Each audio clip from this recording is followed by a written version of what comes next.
আজকে যদি তুমি নবীর সুন্নাত আমার মদিনার নবীর লিবাস অনুযায়ী জীবনটা পরিচালনা করতেন, আজকে যদি তুমি গায়ের ভিতরে আমার নবীর লিবাস পরাইতেন, তাহলে গ্রামের মানুষগুলো তোমারে নিয়ে গর্ব করত আর বলতো দেখছো নি ওই যে ঝুমর আলী ছেলে কোরআনের হাফেজ হয়ে গেছে, আজকে কত সুন্দর লাগে। আজকে শুধু তোমার মা বাবাকে নিয়ে গর্ব করবে।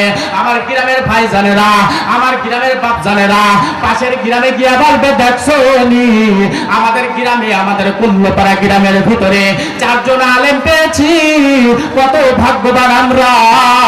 ওই দিন তোমারে নিয়ে গর্ব করবে, আমার সাউল ভাই গর্ব করবে, গিয়া ডাক দিয়ে বলে দেখছো নি আমাদের কুল্লপাড়া গ্রামের ভিতরে ওই যে দেখছো ঝুমর আলী ভাইয়ের ছেলেটা কোরআনের হাফেজ হয়ে গেছে, ওই যে আনার ভাইয়ের ছেলেটা কোরআনের আলেম হয়ে গেছে, ওই যে দেখছো নি ওই যে মিরাব হোসেন কোরআনের আলেম হয়ে গেছে, কত সুন্দর বয়ান করলো। ও যুবক আল্লাহর গোলাম, আজকে তুমি প্যান্ট শার্ট পরে রাস্তার ভিতরে ঘোরাঘুরি করো, কেউ তোমারে ভালোবাসবে না রে বাবা।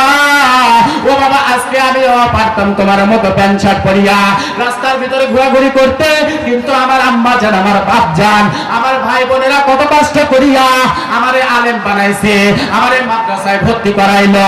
মাদ্রাসায় গিয়া দেখলাম, মাদ্রাসায় কোরআন পড়িয়া দেখলাম এর ভিতরে আমার আল্লাহরে পাওয়া যায়, নবীর সুন্নাতগুলো পড়িয়া দেখলাম ওর ভিতরে আমার নবীর সুন্নাত পাওয়া যায়।